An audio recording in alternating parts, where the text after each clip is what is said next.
By the careful overlapping of transparent design elements, we can create more colors, more shapes, and more meaning. You can use transparency in a conceptual way to convey the nature of the business or its values. Here are two approaches to working with transparency. I'm going to start with type, press Command or Control T to bring up my character panel, and then come to my touch type tool. I want to rotate and overlap these letters. I'll convert the type to outlines and ungroup. One by one, select the letters and apply colors to them. Select all 4 letters, come to the transparency panel and choose multiply. Now actually, I'm going to go a step further than that because I don't want to rely upon a blending mode to achieve these colors. It's going to be unpredictable, and I also want a bit more control over what colors I'm getting in the areas of overlap.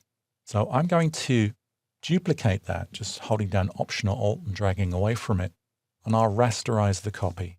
Back to my swatches panel, I'll now use my eyedropper tool to sample those overlap colors. And I'll add them to my swatches panel as global colors, which I can then edit. I can now delete that rasterized copy. On my outlined letters, I'll restore the blending mode to normal, and then come and get my live paint bucket.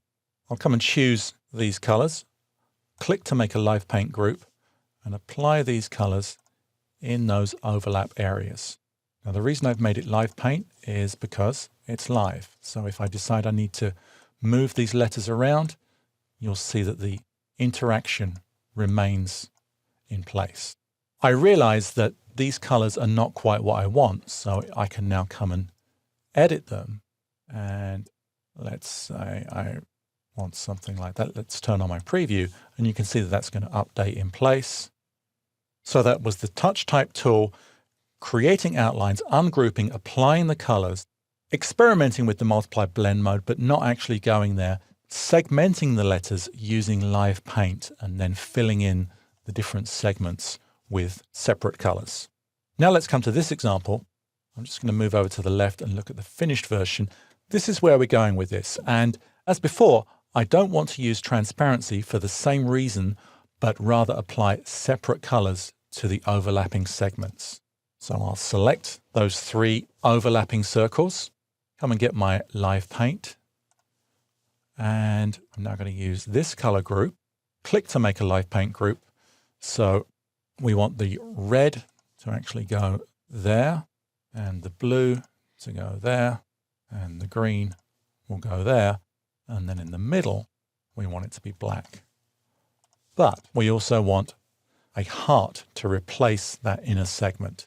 In order for this to work, I need to spin this through 180 degrees.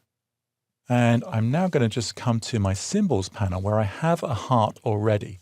This heart comes from the web icons.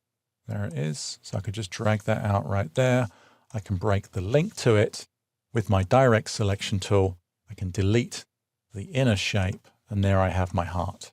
I'll now just put that into position and scale it accordingly.